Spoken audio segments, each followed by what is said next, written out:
Buonasera a tutti e benvenuti.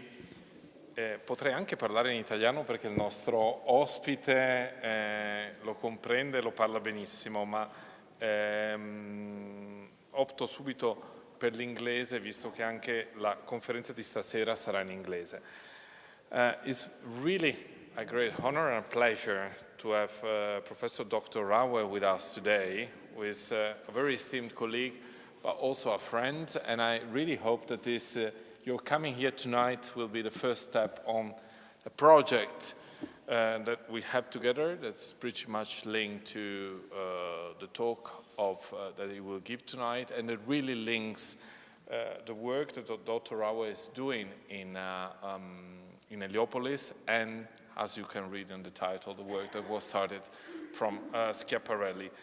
A work that sees us working together with part of our team being involved in the field work, and a work that shows how museum collections can be of vital importance, not only because we host the archive, but also because the material culture that we have here that very often is out of context can be recontextualized by the work that Professor Raue is doing.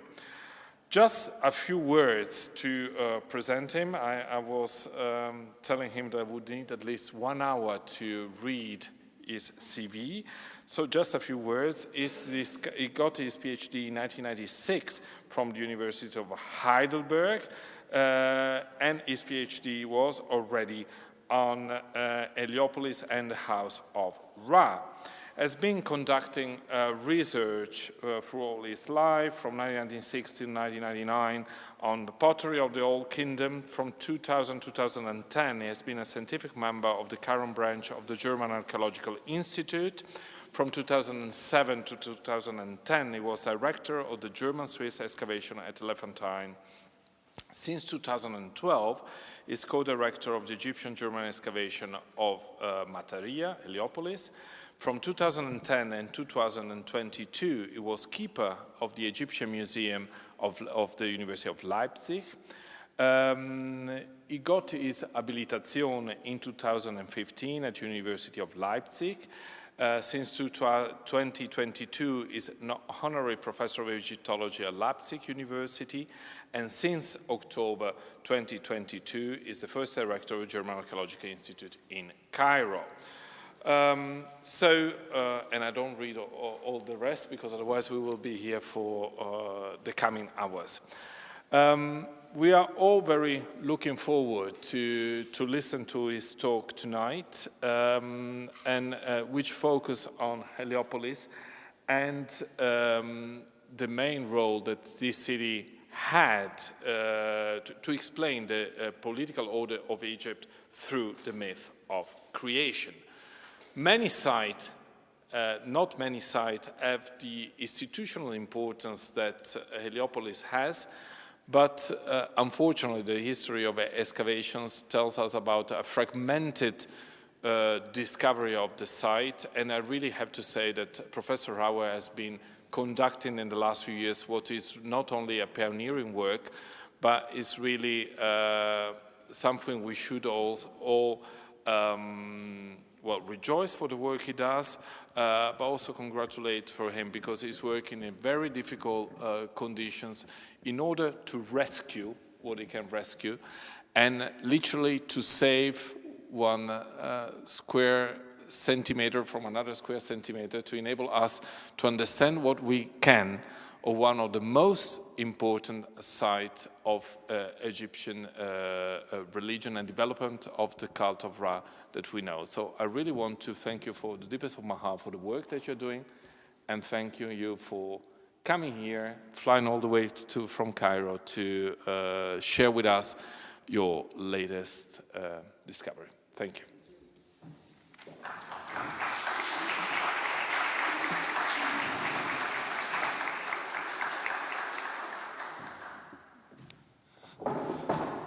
Innanzitutto vorrei ringraziare per le parole di presentazione e per avermi invitato in questa casa meravigliosa, Christian e tutti, Elisa e tutti. Lo faccio anche a nome del mio partner egiziano, Dr. Ayman Ashmawi, con cui gestico il progetto dal 2012. And now I go back to English.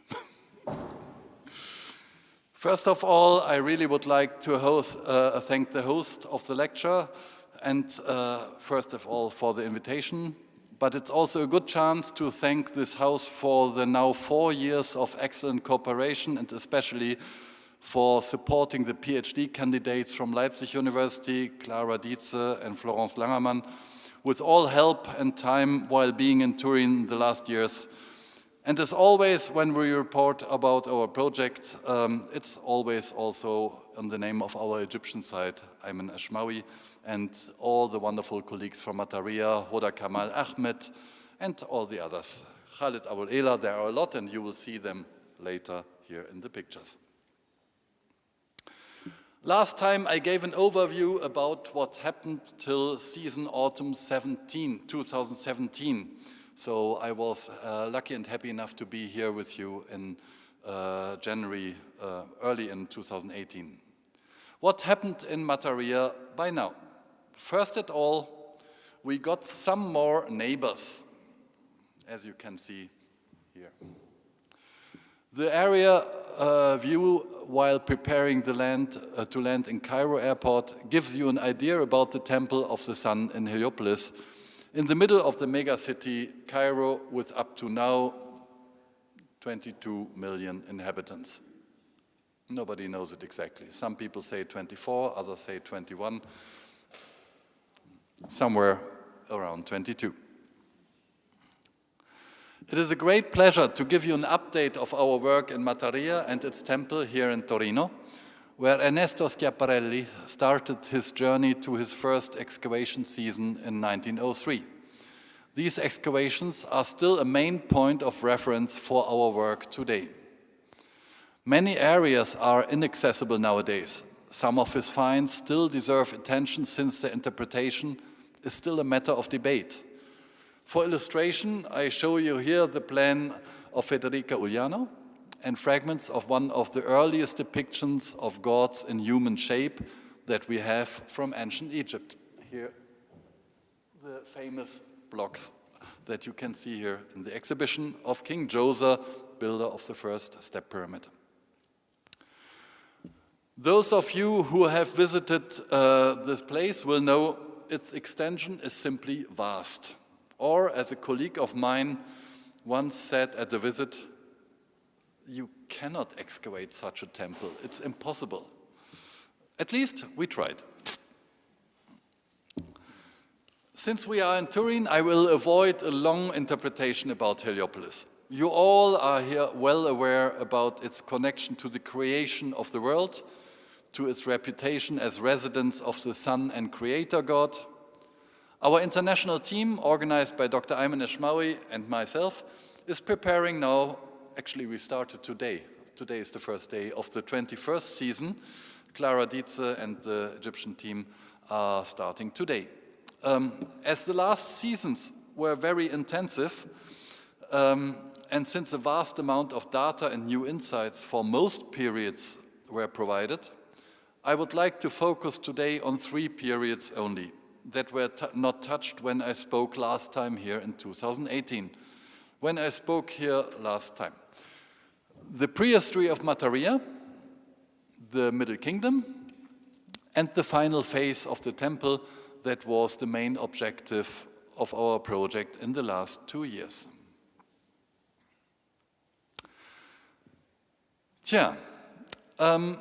This leads us to the discoveries of the earliest strata of Mataria, located on one of the high mounds of sand accumulations created as river deposits in the late Pleistocene time around 12,000 BC and used as settlement spots in the early phases of the sedentary lives styles in the Nile Valley. So the settlement here, the primordial hill, a big sand alluvium, and that's how it probably looked like with the big canal close by. Around 3,500 BC, we can trace a large settlement of more than 500 diameters. Thanks to Simon Connor, well known here in this house, we are able to locate the settlement also in the southern fringe of the temple enclosure. Here, early mud brick architecture. Early mud brick architecture was found with large amounts of pottery and about 2,500 lithic artifacts, and we are looking forward to have them treated by an Italian team of Giulio Lucarini and Francesca and Adelaide. These finds allow us the direct comparison with observations of Ernesto Schiaparelli from his deep sondages that are kept here in Turin Museum and studied by Federica Uliano, together with Rita Hartmann, who is dealing with the finds from our mission in a project organized by Giulio Lucarini. The material from current excavations is especially interesting since it is contextualized in a brewery. It is still stunning for me to see how standardized such facilities have been yet around 3,500 BC in Lower Egypt. Huh? I mean, we have these rings made of these bars, and now have a look how it's in Tel Farcha, East Delta, and the same we have now in Buto. So more than 200 kilometers distance, exactly the same technology one by one. As a comparison, you can directly see that all details are found in 100 kilometers far Tel Farcha northeast and in 200 kilometers far Tel Farain Buto northwest. This somehow surprising standardization in the Lower Egyptian culture stands in line with large urban zones and centrally organized infrastructure to supply a growing population.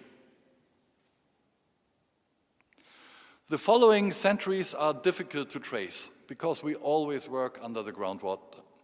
Hi, Federico. We always work under the groundwater. There's evidence for features from Dynasty 0 and 1 from sections immediately west of the Museum of Mataria. Florence Langermann observed in the excavation multi-layered white plastered floors that most probably point to sacral structures 50 meters apart west of the much later obelisk. So before it was a hypothesis, now we are quite sure that in Dynasty 0 we have a religious center yet here for whatever purpose.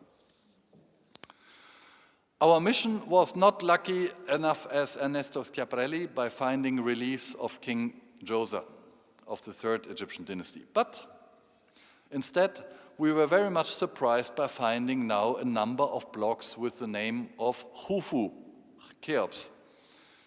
And it is always the case with finds from Mataria. We face problems of interpretation. Was there a temple of Khufu in Mataria? Or were these blocks brought to Heliopolis from the royal pyramid precinct in Giza at a much later time, for example, in the Ramesside period?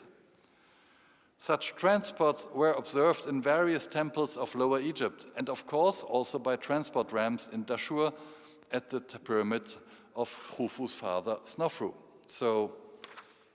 And what is still puzzling, and I'm looking forward very much to the chapter in the PhD of Florence Langermann, is the possibility that Khufu really might have commissioned a building in Heliopolis. This here is a somehow neglected as a station in a stela of the late period, erected around 558 BC, and therefore 2,000 years after Khufu.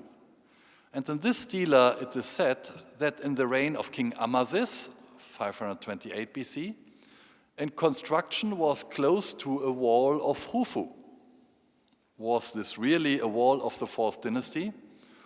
Or was it a later wall of the Ramesside time, where blocks of Khufu were reused, with the name of Khufu still visible? Question mark. Let's move in time. Bad news first. We still were not able to locate the temple of Hathor Nefertepet, erected in the reign of Senusret I, and well presented here in Torino by this temple plan.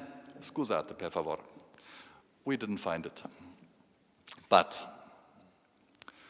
there are at least some news from the Middle Kingdom.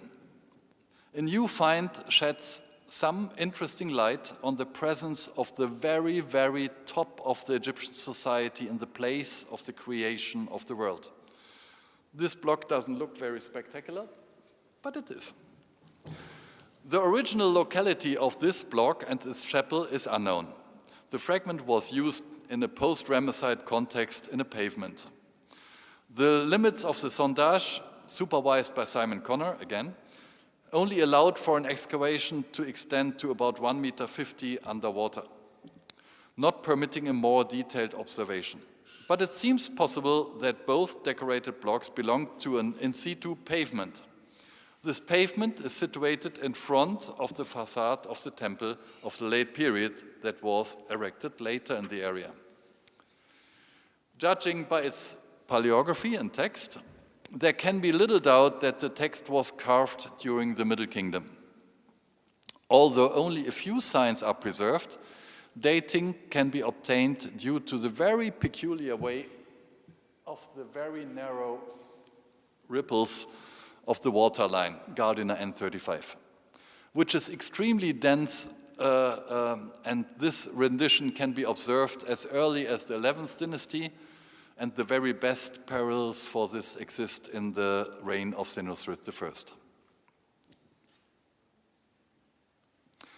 The fragment and the preserved text do not allow for an estimation of its original dimensions. Comparable Middle Kingdom chapels with two vertical text columns from Elephantine might give a vague idea about the size. The Heliopolitan fragment was connected to a mud brick wall, as can be seen in the section. The lack of vertical torus would suggest its location at an outer entrance. The door jamb mentions a treasurer named Mentu. The rest of the name is lost. As we learned by the studies of Wolfram Grajecki and other scholars, there can be little doubt that we are dealing with the highest ranking person from the Middle Kingdom. The title treasurer belongs to the most important functionaries during this period, mainly concerned with the economical part of the palace administration. After, or in the words of Wolfgang Grajecki, after the vizier, the most important official in the administration of the state. This title is certainly attested from the reign of Intef II onwards, and well-known people like Meket Ra held this office in the 11th dynasty, and a lot of important people belong to the group. The sequence of treasurers belonging to the Middle Kingdom is not complete, but several lacunas exist. As of yet, only one official is known to have carried out a name starting with Mont. It cannot be excluded that as another important official is completely unknown so far, but, however, the only treasurer of the Middle Kingdom with the name Mont would be a very plausible candidate for the singular right to erect a private chapel here in Heliopolis. It would be the treasurer Mentuhotep, son of Asenka. He held his office in the later reign of Senusret I, probably within the last 20 years of the Zosris reign. His dossier is more than impressive. It includes more than 11 granite statues from Karnak, also sandstone alabaster, perhaps placed in the context of the preparations and the Jubilee of Senusret I around year 31. A private cult chapel at the terrace of the Great God with a famous freestanding statue, stela of more than 1.80 meters in height, and a spectacular relief-decorated mastaba tomb next to the pyramid of his king. Here's Mentuhotep's tomb, that is his mastaba. And you see it directly, it's a temple shape. With statues and sarcophagi made in quartzite, the material of the kings. Tutankhamun, all these kings have quartzite sarcophagi. And granite, and close to the pyramid of his king. The mastaba of Liszt is especially important for the interpretation for the Heliopolitan fragment, because if our identification is correct, it is clear that Mentuhotep was not buried in Mataria, but in Liszt. The exceptional status of Mentuhotep is reflected by the prestigious location and the temple-like layout of the tomb. Among the neighboring tomb owners, there's another one, Imhotep. And he is a high priest of Heliopolis. His special status is also indicated by the discovery of remains of 2 solar boats in his mastaba. Another very prestigious location where Mentuhotep was honored is Abydos, where he participated in the temple projects on behalf of his king. While there, he constructed probably one of the largest private chapels at the so-called Terrace of the Great God for himself, additionally leaving the double-sided stela and the stela in Boston to commemorate his status. Mentuhotep's elevated status is furthermore supported by the presence of the 11 statues in Thebes. This is an astonishing number when we consider that almost 1/3 of all private statuary in Karnak is from Mentuhotep. The treasurer seems to have been extremely influential. It has been speculated by scholars that he might be also the author of the Enseignement Loyaliste, one of the key texts for understanding the idea and social reality of early Middle Kingdom. If indeed this is the case, such fame may have been responsible for the restoration of his statues, because a lot of his statues here were restored in the Ramesside period. If the assumption is correct that the treasurer Mentu from Heliopolis is the famous treasurer Mentuhotep of Senusret I, we have probably another building project that would accord with one of his main titles, overseer of all works of the king. Mentuhotep was definitely not responsible for the entire building program of Senusret I in Heliopolis. As in Karnak, there were several phases, and the one phase was in the first decade. But maybe Sesostris I commissioned this obelisk in the name of Mentuhotep, and Mentuhotep was the responsible builder. Again, it can be shown that in the first jubilee of the king, the stimulus for new building projects happened in Karnak and Heliopolis. The best known and best prestigious part of the Heliopolitan program is the erection of a pair of colossal granite obelisks of 20.5 meters in height. Inscriptions on this monument clearly connected to the first jubilee of the king. Also in the annals of Sesostris I that were found reused at Bab el-Tawfiq in historic Cairo mentioned this project.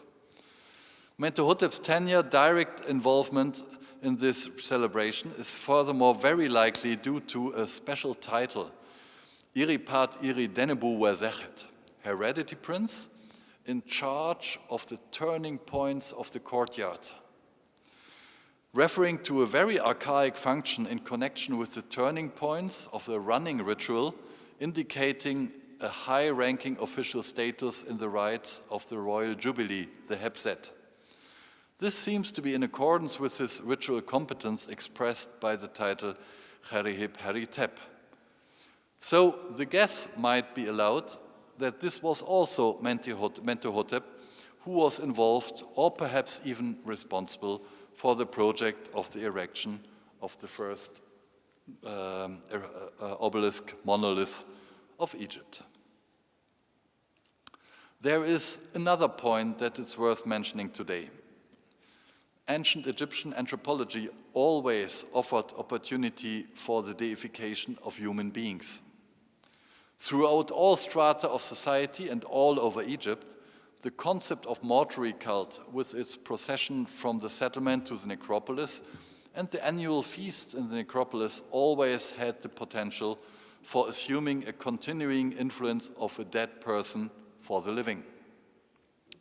It is only in exceptional circumstances that we find cult relicts for private citizens at a great distance from their tombs.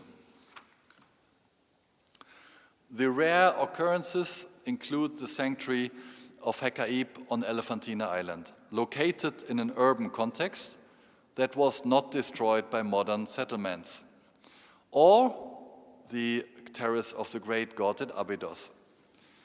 The dedication of private statues to temple of gods and kings is a well-studied phenomenon that can be observed in the Old Kingdom, but especially from the Middle Kingdom onwards.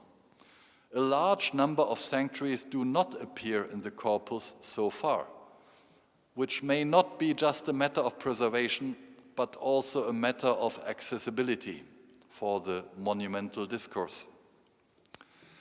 But, as it was at all times, there are exceptional cases where distinctions were more porous. The most sacred part of the realm of Osiris at Abydos is the Ukpeka, the location where the highest-ranking people like Kenamun and others left votive objects.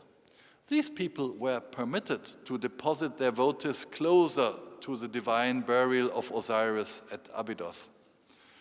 The same may be true for the early Middle Kingdom, when higher-ranking circles formed the group of officials who left well-made stela, chapels and statuary at Elephantine or at Abydos, probably in the context of their personal presence. And again, Sesostris I seems to be a turning point. Comparable developments are therefore to be expected in other sanctuaries, even more so in sanctuaries with a direct relation to the king. One of these sanctuaries may have been the solar temple of Heliopolis. The number of private statuaries discovered over 200 years of archaeological research and surveying is very limited. 3.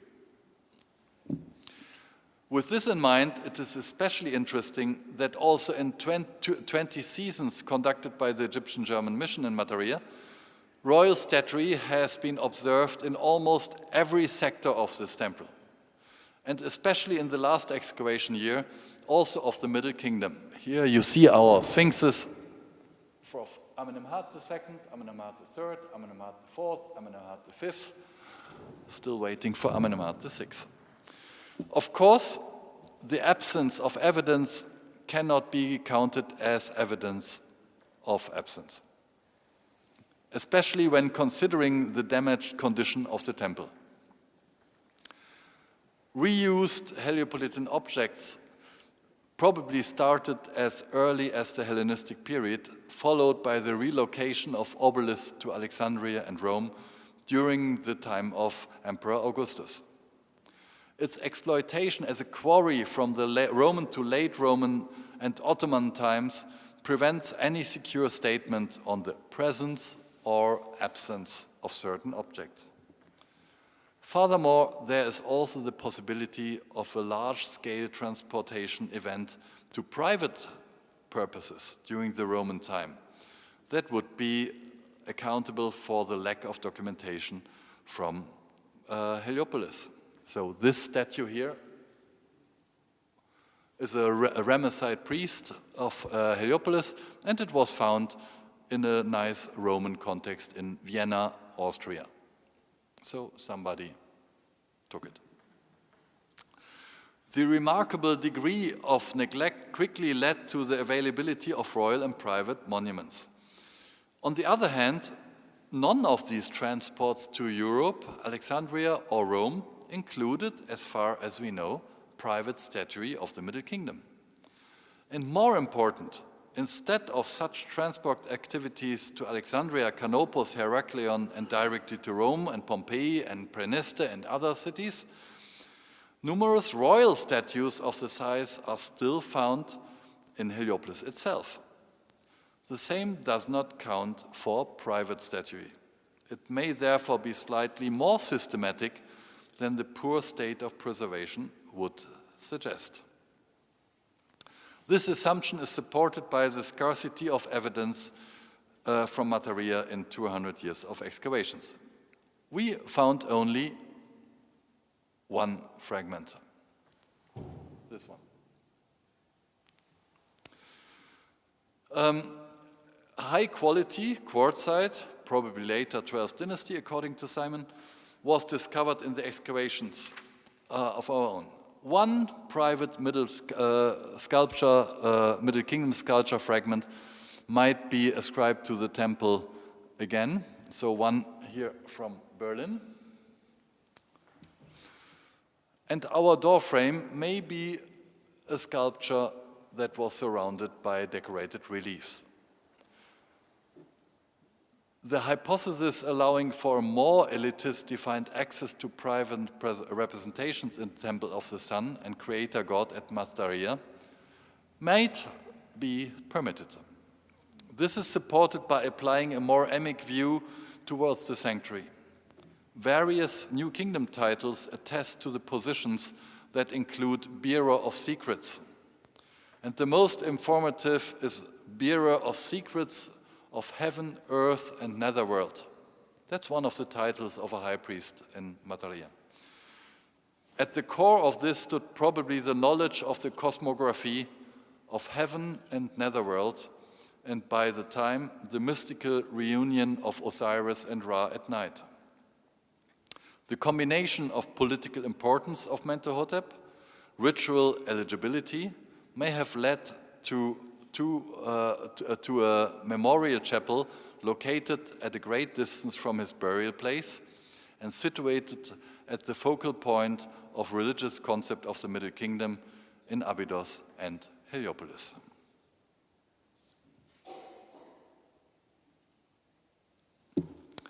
The Renaissance of the Renaissance, or what happened to our temple in the end. The 4th century BC is the last phase of a major royal investment in Heliopolis, the best preserved part in the new enclosure.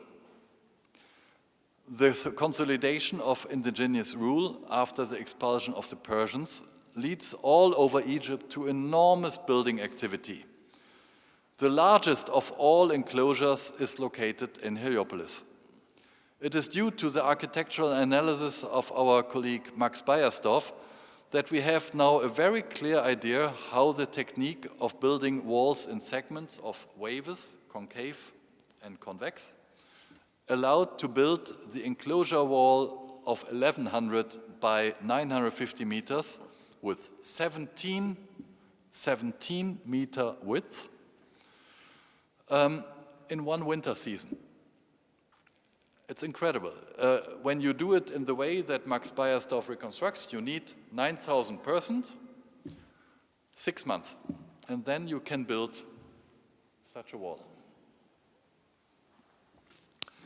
It is still a matter of debate how much of the New Kingdom structure, mainly of Ramesses date, was still visible or incorporated. Statues like this slightly larger than life-size example of Seti II that were found in late Roman pit fills may have been rearranged in the temple of the late period. Other statues and portal blocks bear clear marks of reuse in pharaonic periods yet and served as building material. The area, which is subject of the PSG project of Stephanie Blasta, suffered severely from later Roman, Byzantine and medieval quarry activities. But thanks to the never-ending support of our local inspectorate, the workmen from Guft and Materia, and a highly motivated international team from Egypt, Germany, Italy, Poland, France, Belgium, Netherlands, and Pakistan, we have a rough idea about the building of Nectanebo I. A monumental quartzite gate gave access to the western facade. close to the position of the gate, several fragments of large falcons may point to a frieze. Such friezes are known from famous green walls of the late period from Heliopolis, like here, but in much smaller size. The lower zone of this southern Upper Egyptian part has been discovered yet in 2015 to 2016, and it was published by Stefanie Blaschter in 2018. It was decorated by the procession of the regions that can nowadays be visited in the exhibition hall of our Mataria Open Air Museum. So, bienvenuti a Mataria. As we all, especially our candidate, PhD candidate Stefanie, hope to find the Lower Egyptian series of Nectanebo, autumn 2019 revealed the northern end, and then an excavation season in 2021 with a very interesting sequence of a non-canonic order. So we have Nome 16, 13, 14, 17. And then the facade continues with a little reset. And that was the real surprise, because we got 80 to 20 Peru gnomes, additional gnomes with the best parallels in Karnak. Yeah, Luc and they are very happy, and Jérémy Ardin. So we get the complete, I think it's the most complete sequence of Peru gnomes found in the last many decades. And these are here, for example, that's the Peru gnome Netcheri. The facade continues with this slight reset, but not with the sequence of the gnome 80 to 20, but with an 18-meter long sequence of the Peru gnomes. These regions form first additions to the traditional main gnomes, some of them dating back to the Old Kingdom. But we also have, for example, a block for the Red Sea, which is also nice, with Mersa Gawazis mentioning. The Bandeau text attached to these scenes give an addition and valuable information, such as the foundation date of the temple. Here. So we know exactly the temple foundation was done in 368 BC. We got the name of the temple by these inscriptions, a Wezechet court structure, and some parts of the foundation ritual here with the dimensions of the temple. Not less interesting are the finds close to the temple. And of course, the curators here in the house and the guests of the museum directly recognize all the wonderful sculpture models here in your own house, brought by Schiaparelli. We do not have evidence for oven or waste of the production of amulets or ushepti, but we have the molds of their manufacture. And we have the products of the molds from this manufacture, as if a workshop had its office directly next to the temple, with examples to show clients and the molds to start the production in other place after commissioning. And also the famous group of the so-called sculpture models, of which Ernesto Schiaparelli found beautiful examples that are here on display in Museo Egizio, are not missing in the immediate vicinity of the temple facade of Nectanebo I.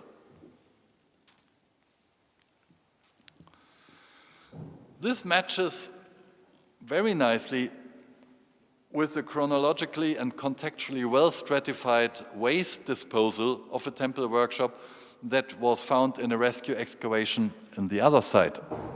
So that is the place of Nectanebo, and that is the place of our temple workshop of the 4th century BC. The spectrum includes unfinished elements of false doors, door lintels, and the royal face. Okay, he still had to learn. Not less interesting came the clear evidence of an abrupt end of the work on the decoration of the temple. Scenes were unfinished.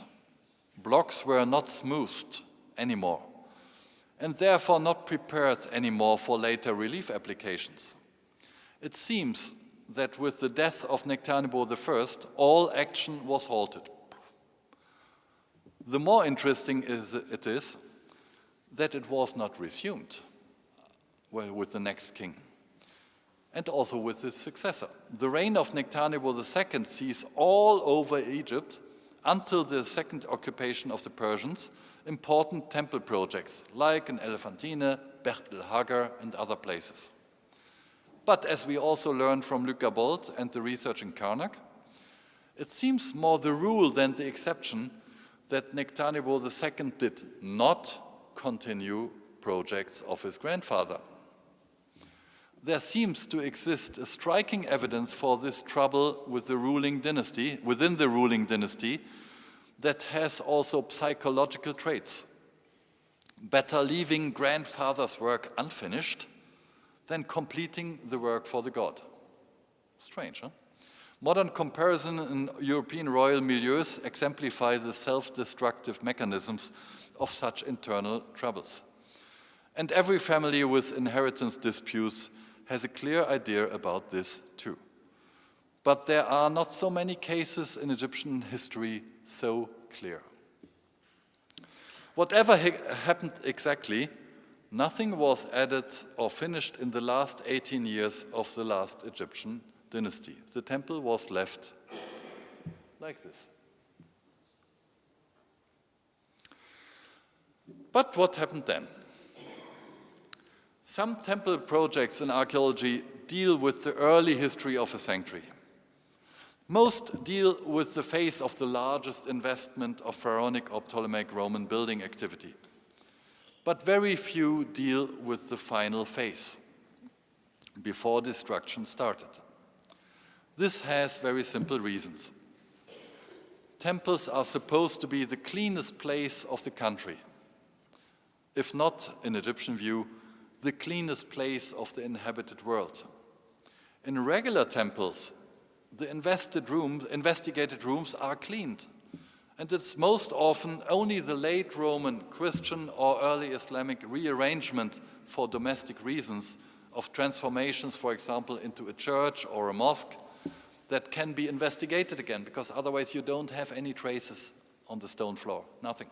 I mean, try to find archaeology the last 20 years here in the room. You don't find anything. Heliopolis, but is again a special case. Strabon visited 300 years later the temple of Heliopolis. His statement is rather clear.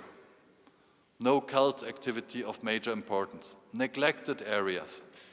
Some people, half priest, half tour guide, telling stories about Platon and other visitors. Our recent fieldwork succeeded now in describing new details of this crucial final 3 centuries, before obviously no civil war arose because of removing the obelisk of Heliopolis to Alexandria and Rome. Even though few spots of stratification are due to later quarry work preserved, the material culture of the successive Hellenistic era can be reconstructed with certainty. Obviously, the encroachment toward the sanctuary continued. All later layers include a rich inventory of Hellenistic domestic pottery. So those who are involved know AE2 type, very regular type in Hellenistic settlements. These are, in their majority, fabrics and shapes that can be expected in a settlement of the 3rd and 2nd century BC. Probably minor activities can be deduced by the finds of blue cobalt glass that is elsewhere in Egypt, not attested before the late Hellenistic time. But these are the exceptions. The main corpus of Hellenistic pottery fits well to the date between 250 and 125 BC. It is to be stressed that the lifestyle fits very well to regular Hellenistic people. Standards. The finds include a large number of fine faience vessels. Wine amphora fit to the standard types. But there was also better wine at hand. Thanks to the identification ode to Cornelia Römer, we have sufficient evidence for imports of the Eastern Mediterranean from the island of Rhodes, with the stamps of well-attested wine producers like Aristocles II, Linos, and others. Please enjoy the Rose of Rhodos. Just the top quality of the black glazed Hellenistic ware is extremely rare, and we have only one fragment. This evidence coincides with the coins that were found by our mission. The majority of coins belongs to the series minted by under Ptolemy VI and VIII. Even though the production ended in 163 BC, these coins in special had, according to Hans Christoph Nöske, a very long-lasting phase of circulation. A deposition date in the 3rd and 4th quarter of the 2nd century cannot be excluded for such mass products. Very rarely, also terracotta are attested, as a fragmentary mold-made child god reconstructed by Assia Müller exemplifies. These may have belonged to a domestic house context or to a last votive activity. And thanks to the excavations directed by Clara Dietzer and Hoda Kamal and with the help of Khaled Abul Ela, southeast of the obelisk, we have also an idea about the production of food in these days.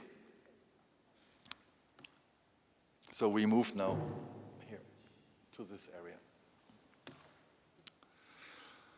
Almost directly under the modern surface, a bakery was discovered. Repeatedly, tanur ovens were arranged in semicircles. A dense sequence of floors with soothe traces attest for an extremely intense mass production of bread. The floor level in these installations needed finally a small staircase to reach the ovens, before the bakery was given up somewhere in the late 2nd century BC. But who were the last inhabitants of the temple? Before all domestic and economic life moved northwards. Recent evidence, thanks to Simon Connor, brought new evidence for white-plastered mud brick structures of the early Roman period. So at least some kind of basic ritual activity might have taken place. But only in the Augustan Tiberian time, then finito.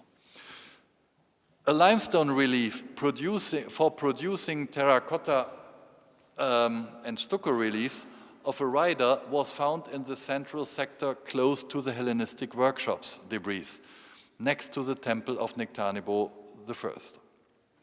This find could point, perhaps, for army contingents garrisoned and stationed in the temple, as it is well known from other Hellenistic temple enclosures like Hermopolis Magna and others. The in situ features do not allow us to guess the exact proportion between military inhabitants and last priest of the solar cult. And then, the rest is silence. Very few areas with Imperial Roman pottery are present. No mass fabric of this era is present in later debris layers. Just one amphora handle points to the 1st century AD, probably in the reign of Trajanus. But also here, its context would also allow for a long use for the vessel. And, of course, the reign of Augustus and Caligula, and probably also Claudius and Domitianus, see the transport of the Heliopolitan obelisk to Alexandria. The so-called Cleopatra Needles now in New York and London, and to the circus in Rome, now in Rome Piazza del Popolo, and also a lot of small obelisks from Rome.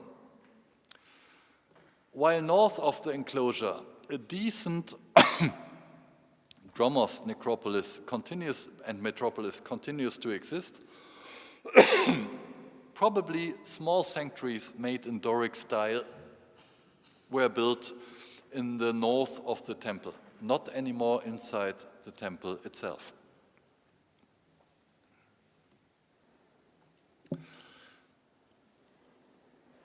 What didn't we get? Not one Greco-Roman hieroglyph from the Temple of Heliopolis.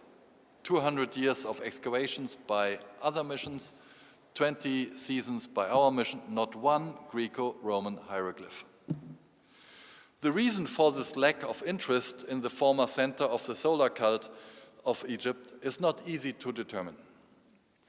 Our colleague Nicola Barbagli, he's joining our work group from Pisa, pointed to the desolarization of the protocols of mid and late Ptolemaic rulers.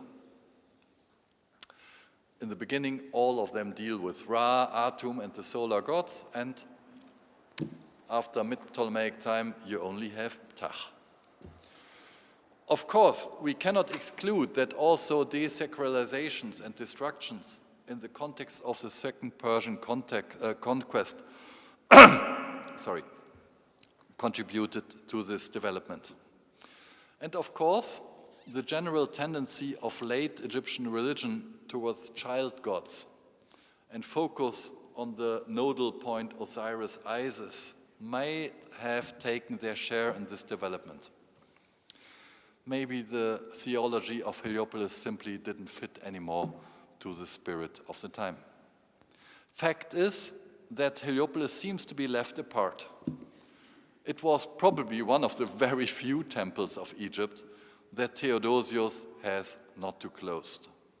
Probably there were no door rings anymore in place because somebody else took them.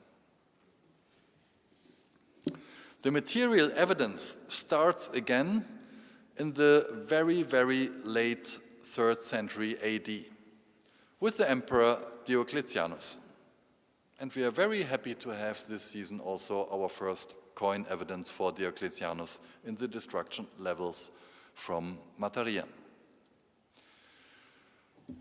This fits very well also with the first well-dated evidence for the organized transport of Heliopolitan building material, not only statues. Statues, obelisks were probably brought earlier, but building material, temple blocks to Alexandria.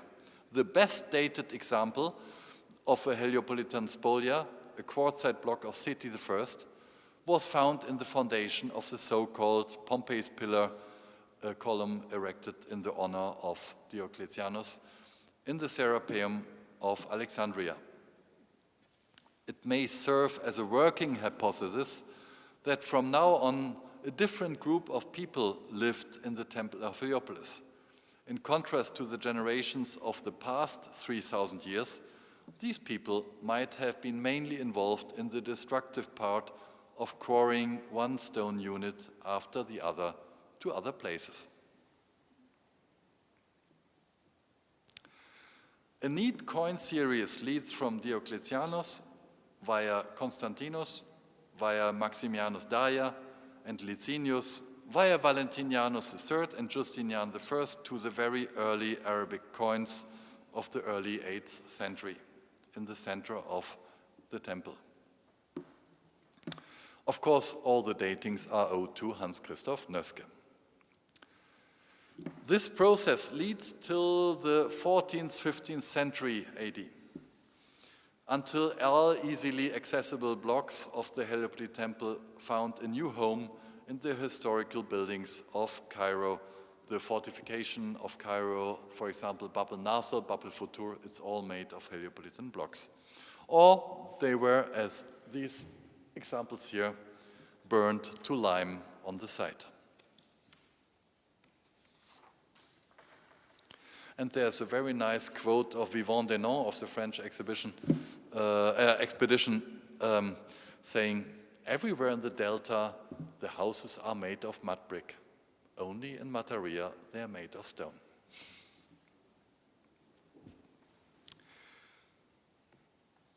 After this tour through 5,000 years of Heliopolitan history, it is time for giving thanks to all friends and colleagues that joined this venture in northeast Cairo.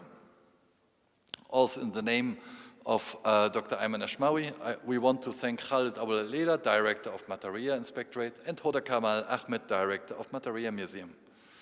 We are grateful to our Department of Archaeobotany and Archaeozoology. We are grateful to the international team of restorers and archaeologists from Mataria Inspectorate and colleagues from Torino, Pisa, and all other lands. Some of you recognize, of course, Simon, here Peter Collett, students, Camilla Saler, maybe some of you know her. And it's also time to say thank you to the workmen from Guft, with Reis Kamel Sadiq and his son, Reis Ashraf El Amir Kamel Sadiq, and all workmen from Mataria. It has to be stressed, this family is working with German missions since 1930 for sure, and their cousins, they are working with us since 120 years. So that is a letter of Professor Juncker, and he's telling Professor Steindorf from Leipzig that Reis Sadiq will be free to work with Professor Steindorf in Aniva. And Reis Sadiq, mentioned here in 1930, is the grandfather of El Amir Kamel Sadiq, and we were very honored that they followed our invitation to come to Leipzig. So that is the mayor of Leipzig, Burkhard Jung, and this is our Mataria group. And that was great to have them in town. And you can imagine they went through the city of Leipzig, and all the Palestinian and Syrian and refugees from all the Arab world greeting him, Ya Reis! So he was very much welcomed by everybody in the city. And yeah, a good team is going on also in difficult times, so I'm very grateful because you know the pressure in Heliopolis, the time is a factor. And so we had also 4 very nice Corona seasons, but with social distancing. So you see, everybody had 4 meters around. Yeah, funding, no mission without proper funding, and we are very grateful to the German Research Fund, Gerda Henkel Foundation, Donation Eckhard Sambach, which helped us a lot, American University in Cairo, and all the other many institutions who made 20 seasons possible. In the end, it was never enough, but that we could do what we did is owed to all these colleagues, friends, individuals, institutions.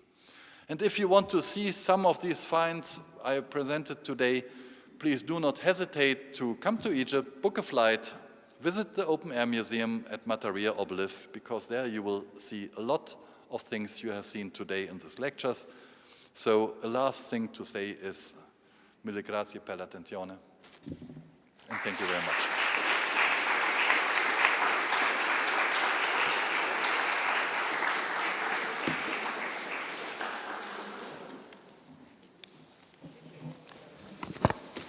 Thank you for your wonderful lecture and the amazing overview that you gave us, really from the beginning till the end. I have just a question about Diocletian. So you said you find the coins with Diocletian. You can also date it, 286, 301. Okay. I can't. But honestly, it is dateable. No, honestly, I forgot. because our Hans-Christoph Nöske gave me the exact date in the reign of Diocletian, but I can send it to you by mail.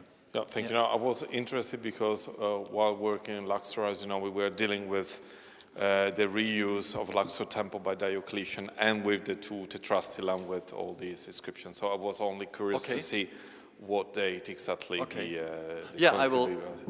I simply forgot it. It's Thank somewhere you. in the Tetrarchy, but I forgot which year. Yeah. Thank you. Are there any questions? I have one thing that I did not tell, because I think that somebody else should do. We have the PhD project of Florence Langermann, and in cooperation here with FEDE and the museum.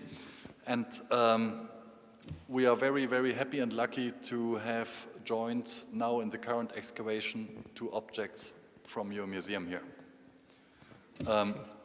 But that Florence should present herself one day. Any questions? Well, if not, I would like to thank you again and to say that we have to, for sure, go back. Well, Federica keeps telling me to the project that we had. It will be wonderful.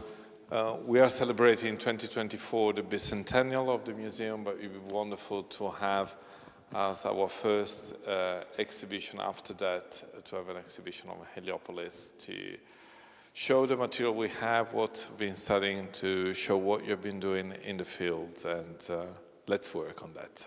It will be very nice. We had to do it when a kind of virus came in between our plans. It was a plan for 2022 to have a Heliopolis exhibition here, and then...